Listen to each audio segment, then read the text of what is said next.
Sure. Right. So this is a Tamil community event. The Tamil community has come from Sri Lanka.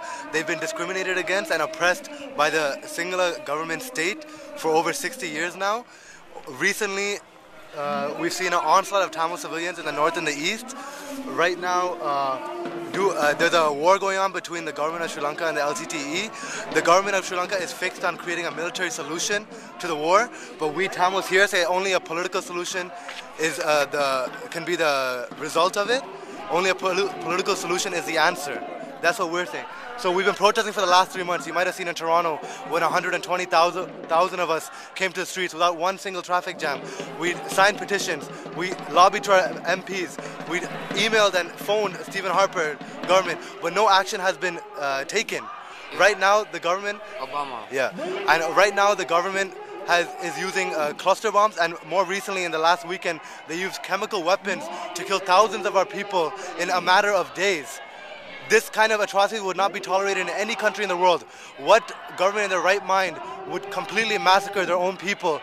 That is why you know that the intent of the government of Sri Lanka is to wipe out the Tamil people.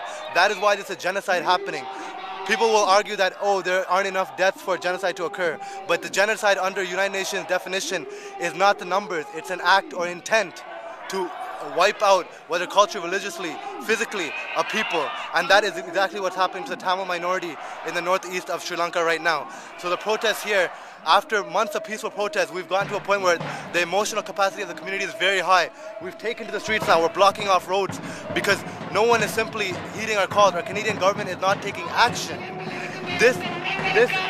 People are here in the cold winter nights sleeping on the roads because they want their prime minister, their Canadian government, to take action and bring an immediate ceasefire to the conflict in Sri Lanka right now, so that civilians can have the dignity and respect to live in peace in that country.